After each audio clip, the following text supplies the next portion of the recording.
I rode south into Tennessee when my no-tech GPS finally failed me. I missed one of the turns scribbled on my palm, sending me into parts of Nashville not meant for tourist eyes. It was the first city I'd rolled into since Vegas, and I'd have immediately traded the crush of concrete and glass for just about anything else I'd experienced on this trip. Well, maybe not Kansas, but the Colorado grasslands at least. Neighborhoods looked like sets for an HBO series about inner-city struggles, and coming to a complete stop felt vaguely suicidal. Decomposing McDonald's bags and Burger King cups clogged up the sidewalks. In the middle of the morning, people sat on stoops with nothing to do but glare at traffic and sweat. Pay-by-the-hour hotels lined the roads, their 60-minute rates prominently posted so you could tell from a block away that these weren't free Wi-Fi and continental breakfast establishments, as if you couldn't tell from the rotting trim and barred windows that these were strictly bedbug and hooker hotels. Until I actually saw one for myself, I'd always thought that pay-by-the-hour hotels were strictly urban legends, like alligators in the sewers and turtles that knew kung fu. After more than an hour of wrong turns that sent me deeper and deeper into the city, to the point where I was starting to worry I was going to actually have to join a gang, I finally managed to untangle myself from all those traffic lights and dead ends. It took the rest of the day to reach Great Smoky Mountains National Park. I pulled into the Look Rock campground just before sunset and was immediately greeted by a half-dozen bear warnings wallpapering the welcome board. I read the regulations for camping in bear country with a smirk. According to the park rules, any food was to be locked in a container. Anything used to prepare or serve food was to be locked in a container. Anything that food may have touched was to be locked in a container. Did that include people? The container was to be locked in a car, specifically in the trunk, so that bears couldn't see it through the windows and Slim Jim their way inside. The car and its trunk-bound container were to be suspended from a tree at least 30 feet off the ground and guarded by concertina wire and attack dogs that only responded to commands given in German, since it was widely known that Yogi spoke broken English. At the start of the trip, seeing any kind of bear or cougar warnings had me paranoid. With no way to secure my food, I'd worried that its scent floated around the forest, attracting all sharp-toothed creatures like sharks to chum. But by the time I hit Appalachia, I didn't give them any thought. I didn't know when it happened, but somewhere along the way I'd stopped worrying about it.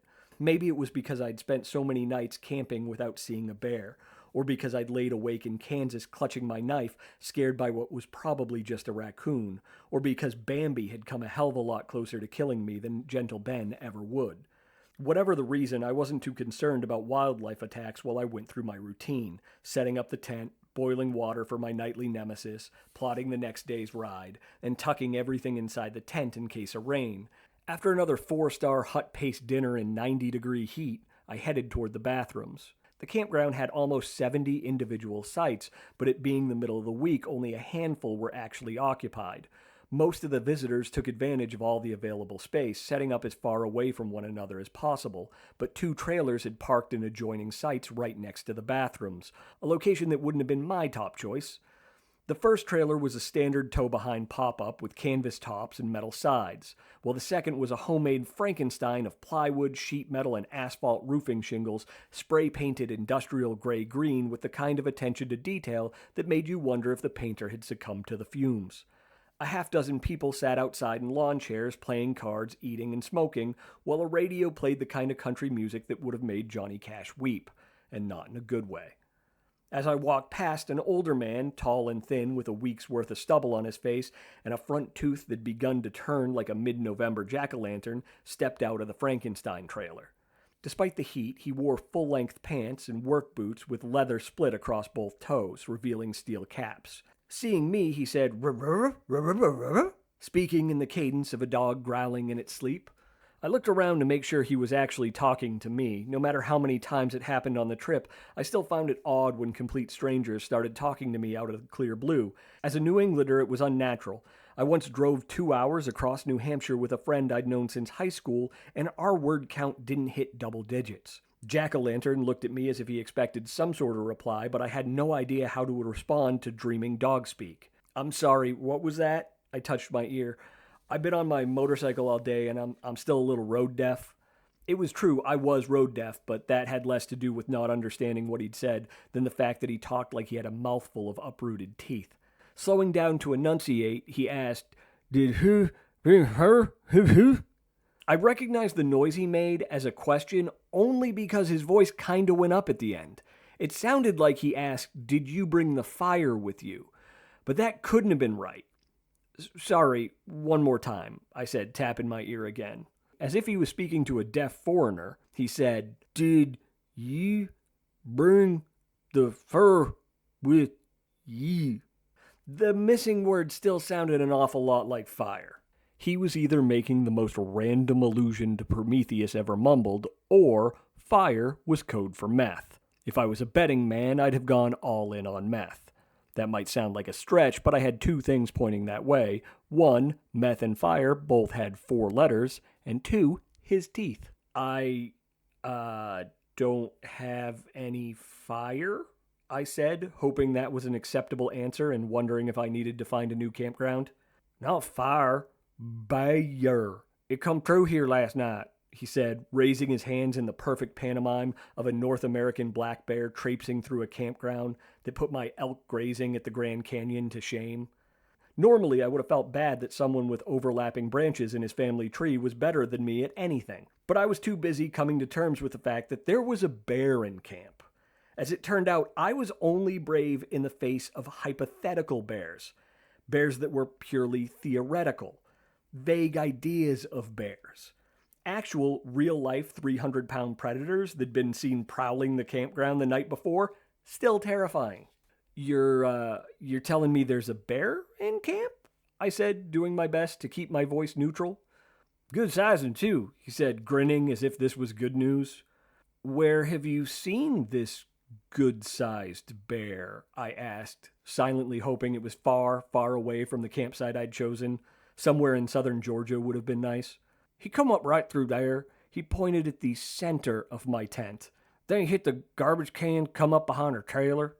The more he spoke, the easier it was to understand him, and the less I had to ask him to repeat himself. Kicking myself in the ass for that smirk at the bear warnings, I said, "That's good to know. I'm going to go hit the head now. Nice talking to you." And I turned to walk down to the bathrooms. "I'm headed that way too." He was full of things I didn't want to hear. My new bathroom buddy and I walked the rest of the way to the building, him keeping up a steady stream of talk about bears in general and this bear in particular. "We've been here for a week now, and some nights I wake up to him banging away on the trash cans trying to get at them food scraps," he said as we stepped into the bathroom. Compared to the cesspit restrooms out west, with its running water, 2 toilet stalls, and spiders the size of nightmares, this bathroom was 5 stars. I mean, hammering that thing. The campground trash cans had thick, heavy metal lids designed rugged enough to stop either bears or bullets. It sounded like you ripped them right off. "Oh," I said, opening the nearest stall door and then closing it behind me, effectively ending our conversation.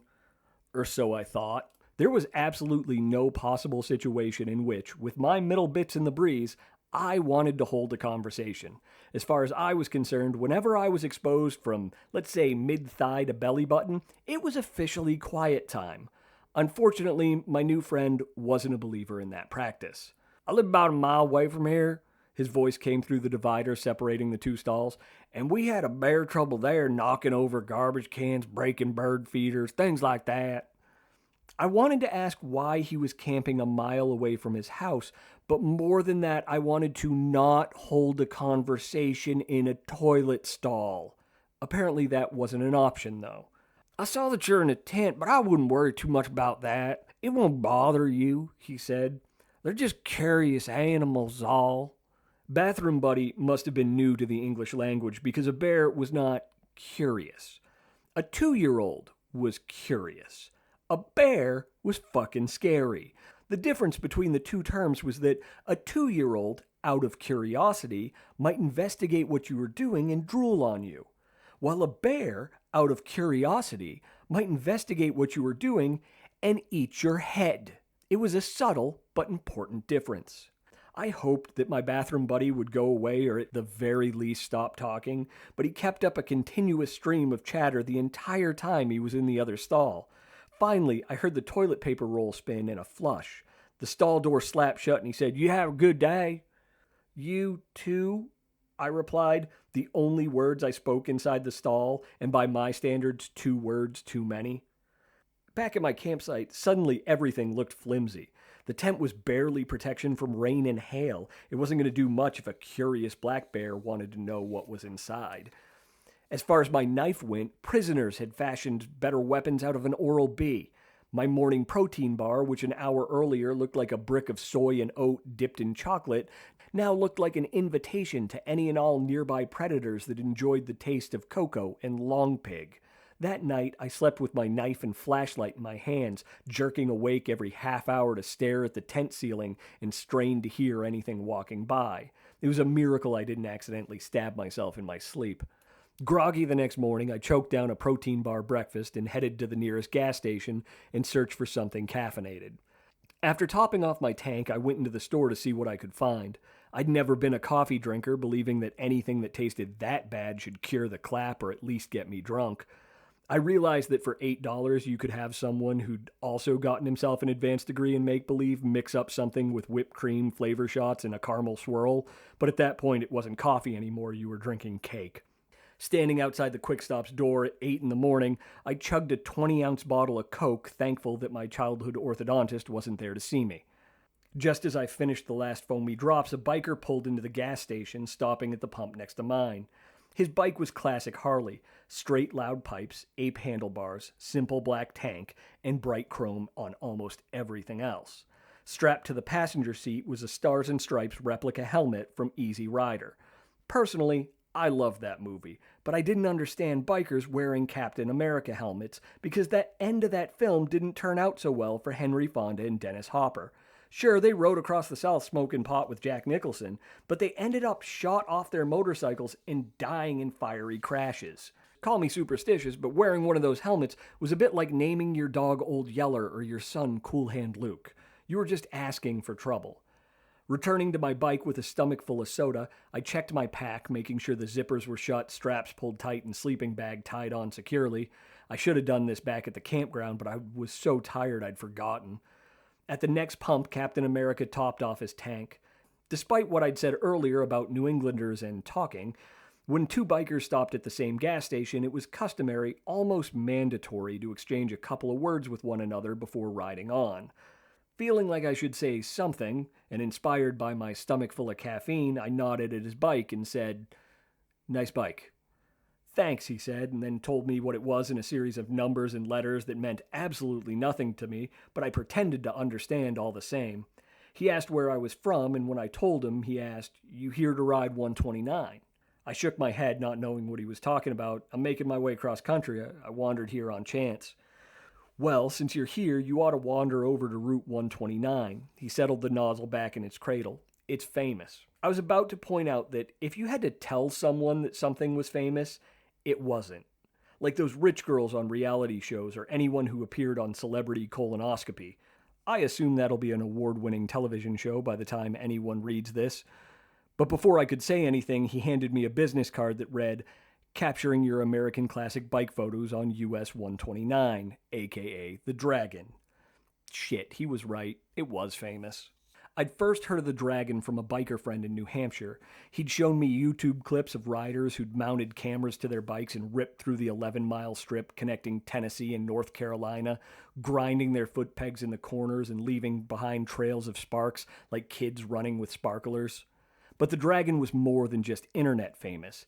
Anyone with a nail gun and access to a scrotum could be internet famous. Articles on this stretch of road appeared in all major biker magazines. There were DVDs devoted to riding the Dragon. People came from all over the world to try their luck. And, like Route 550 in Colorado, it would be featured on hell roads. All of the road's fame came from a pair of numbers, specifically the numbers 318 and 11, as in 318 curves in 11 miles. No one had planned the Dragon. It started out, like many roads in the East, as a game trail that was later used by Native Americans, white hunters, and trappers. Wagon use widened the path, and it was paved in the 30s. While the road was modernized with asphalt, painted lines, and warning signs, it was never straightened. And while hairpin turns came naturally enough for a deer or horse, it was something entirely different for a Buick. Some of the turns were so sharp that they had their own names like Copperhead Corner, The Whip, Gravity Cavity, Killboy Corner, and Beginner's End. Despite the twisted nature of the Dragon, until 1992, the speed limit was 55 miles an hour, making it the only road in America where drivers actually obeyed the posted speed limit. Sometimes. Accidents were common and looked at with a certain sense of humor, typified by the Tree of Shame, an old oak festooned with bits of fenders, broken headlights, and shattered directionals from crashed motorcycles, like a morbid Christmas tree. But not all the accidents could be laughed off as smashed mirrors, dented tanks, and broken ankles. With the nearest hospital an hour away, mistakes on Route 129 turned serious quickly. It was said that at least one person had died on each of the 11 miles, and from 2000 to 2009 there were 24 deaths. For riders, the twists weren't what made the Dragon scary. They were the main attraction. When you rode a motorcycle, you accepted that the road would do some funny things and that you might crash. It also wasn't the fear of deer, bear, or fallen trees suddenly blocking the way. The road was in the Smoky Mountains, and those things were unavoidable. What made the Dragon truly scary were the tractor trailers. Despite a forest of metal signs warning truckers to avoid this route, tractor trailers frequented the road. Their GPS units sent them down the Dragon thinking it was a shortcut, and not realizing that the only way the trucks could make many of the turns was with their rear passenger side tires hanging off one side of the road, while their front driver's side wheel hung off the other. This led to bikers speeding around blind corners only to find 18-wheelers blocking the entire road. In a split second, the rider had to decide whether to dump the bike and tumble under the truck to get run over, swerve into the woods where he might hit a tree or boulder, or take the steel trailer head on. None of the options were good, and all of them potentially fatal. The danger of the road didn't do much to dissuade bikers all over the world, me among them, from coming to this little string of asphalt running through the mountains between Tennessee and North Carolina. I was thrilled when I realized that I'd stumbled across it, if only because I'd get to call my friend and taunt him that I'd ridden it while he was stuck at a desk being a contributing member of society. I pocketed the biker's business card, straddled my bike, and followed its directions to Route 129. Riding the Dragon was like dropping into a water slide. It was fast, twisty, and once you started, you were committed to the end. This was my first challenging piece of road since I'd left western Colorado 6 days and 2,000 plus miles ago, and I dug into it. I leaned and counterleaned through corners, upshifting and downshifting on instinct. There was no time to think. Trees and rocks blurred by in my peripheral vision while I focused on the pavement, looking for sand, rocks, or anything else that might cause my tires to slip and force me to add another piece to the Tree of Shame. I cut around a corner and was surprised by a man sitting on a $30,000 Harley. Parked where the asphalt met the shoulder, he waved oncoming bikes past. For a second, I wondered if something had gone wrong with his bike and if I should stop to help, but then I was around the next turn and he was forgotten. When riding a road like the Dragon, there was no past. You couldn't afford one. There was no future, at least not beyond the next curve. You were perfectly dialed into the moment, weighing your lean with the road's surface and curve and the handful of stray pine needles sprinkled across the crest of the hill.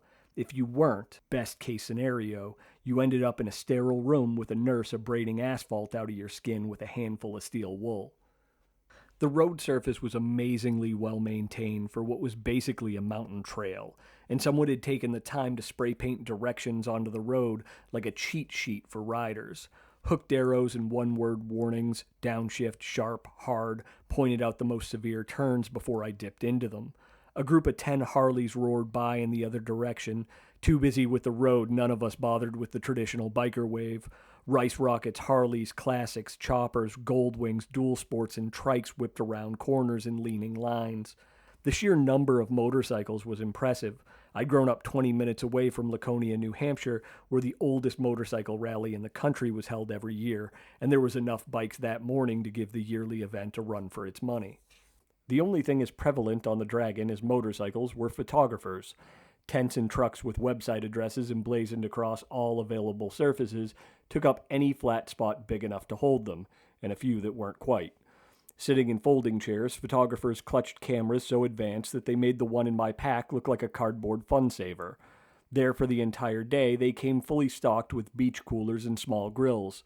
They made a living by snapping pictures of bikers and classic cars maneuvering down the Dragon. The idea was that passing bikers would spot the web address on the side of the photographer's truck. and when they got home, would go online to buy pictures of themselves cutting around these once-in-a-lifetime corners. The pictures sold on CDs for about $6 an image and a $5 shipping and handling fee. With everything digital, there was little overhead, and judging by the number of photographers stacked at each corner, there was plenty of demand. As I finally pulled out of the Dragon and the road returned to a normal, meandering ribbon, I saw a big black and yellow dragon-shaped sign hovering over a biker resort welcoming riders to North Carolina. On the other side of the road sat a gas station / souvenir shop / restaurant with a sea of leather and chrome out front. Rows of bikes, handlebar to handlebar, gleamed on the hot asphalt. In the back of the lot, what looked like giant smokers made from oil drums lined the woods. I pulled into one of the thin, for bikes-only parking spaces and walked into the store. T-shirts, decals, shot glasses, rain gear, and just about anything else that could be screwed, glued, or stitched on a motorcycle or its rider covered the shelves. I walked the aisles looking for a T-shirt that I wouldn't be embarrassed to wear to a grocery store, but came up empty. Bikers didn't do subtle well. Everything looked like it belonged to a hair metal concert or a Dungeons & Dragons tournament. Blue and yellow dragons breathed fire while lightning bolts flashed in the background. Red dragons flew above Route 129 signs, skulls, snakes, cleavage, and swords covered everything else. Not that I expected differently. The last time I'd gone to a motorcycle rally, I'd seen a woman walking down a crowded sidewalk at 2 p.m. in a neon pink fishnet top and Daisy Dukes cut so high they threatened to disappear completely. Very few people, most of them porn stars, could have pulled off that outfit, and none of them, like this woman, weighed 250 pounds. With her skin pushing out the little fishnet diamond, she looked like a walking bag of suet. A lack of class didn't stop me from buying a pair of shot glasses with the ubiquitous dragon profile and 318 curves in 11 miles stenciled across the front. They were small enough to fit in my pack, though I wasn't positive they'd survive the trip. I walked outside and started stowing the shot glasses in my pack so I could get back on the road when I thought back to Utah, where I'd rushed to get to Arches instead of slowing down and enjoying the moment.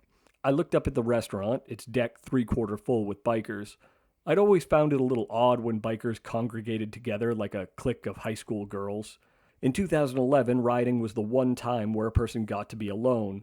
While car manufacturers were busy integrating your cell phone to your stereo so you could have hands-free conversations while barreling down the road at 80, bikes were still bare bones.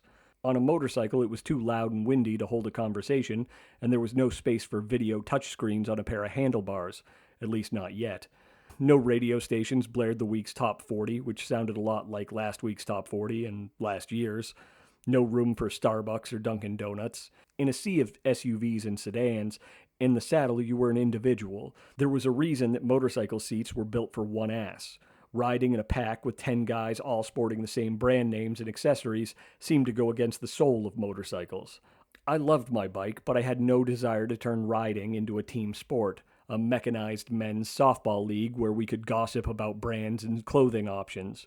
If I wanted to get together with a bunch of other people, I'd have bought a minivan and joined a bowling league. Still, I couldn't help but think it might be interesting to sit with all these other bikers. Before this trip, I'd never considered myself a biker, but I guess the sheer numbers of dead bugs squished against my chest qualified me.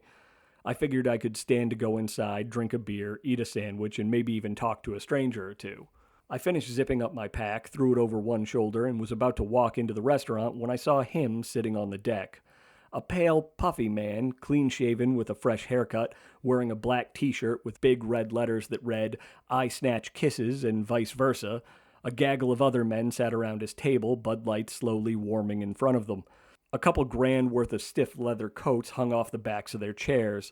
Although the only thing they were riding at the moment had 4 legs and a padded back, they still wore their shiny, clean chaps. The waitress stopped at their table and Kisses said, "Give me another beer," in that tone that people used with servers that made you want to crush a bar stool across the back of their heads. Or maybe that was just me. While the waitress walked away, Kisses looked across the table at one of his friends and said, "So when you gonna get rid of that rice rocket and get yourself a real bike?" The Harley riders burst out laughing like this was the funniest thing they'd ever heard. Rice Rocket shook his head and said, "Fuck you, at least I know how to ride." "When you crash out there today, they're going to be picking up pieces of plastic for months," Kisses said, and took a swig of his beer. Rice Rocket gave him the bird, and everyone laughed. They went on like this for a while, lying about engine and penis sizes. I'd seen enough. It wasn't that I was offended. I'd been a construction worker and hung out with enough poets that there was nothing these guys could possibly say that would shock me. You haven't heard filth until you've experienced an angry, drunken, 5'0" female poet. And it wasn't that they were intimidating. These weren't one-percenters sporting cuts or flying colors. They weren't even construction workers letting off steam. They were too doughy and pale, their wrists too dainty, and their gear too pristine and expensive. They were what my friend would call carpet people. Men who worked in air conditioning, whose feet spent all day on carpet instead of concrete or dirt. These weren't bikers. They were dentists, lawyers, and salesmen riding $30,000 midlife crises and wearing biker costumes. They might as well have been the nerdy kids in the park, dressing up in fake armor and beating on each other with foam swords and axes. I pulled out my atlas and a pen and scribbled the day's directions across my clutch hand. The cosplayers could sit on their stools for the rest of the day, acting out their middle-aged biker fantasies. I had places to ride.